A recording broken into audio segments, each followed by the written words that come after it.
Bonjour mesdames et messieurs. Dans l'Est du Québec, plusieurs lieux de culte ont besoin d'être rénovés. Le gouvernement du Québec vient de confirmer en quelques semaines à peine l'injection de plus de 30 millions de dollars pour la protection du patrimoine religieux. À elle seule, l'église de Saint-Luce aura besoin dès maintenant plus de 700 000 dollars de rénovation. Comme elle est classée bien patrimoniale et qu'elle a été construite avant 1945, elle est admissible aux nouvelles subventions annoncées par le ministère de la Culture pour 2009. Outre l'église de Sainte-Luce, celle de Saint-Angèle de Mérici, Saint-Siméon et Caux-Pascal devraient en faire partie. Au total, c'est 930 000 dollars qui seront disponibles en 2009 pour le Bas-Saint-Laurent. Les soumissionnaires revenus connus d'ici la fin de l'année. Dans l'Est du Québec encore, le monde rural est en constante évolution.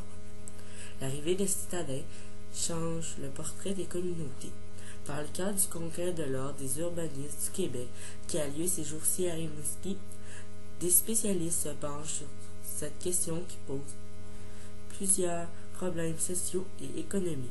Le phénomène des baby boomers qui choisissent de quitter la ville au moment de leur retraite pour vivre en milieu rural pose un défi de taille en ce qui a trait au développement.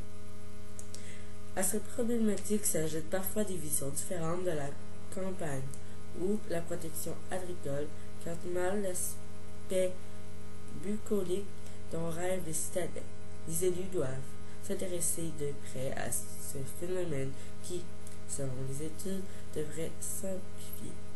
Une meilleure sensibilisation à la réalité rurale et des politiques visant l'occupation du territoire sont donc nécessaires.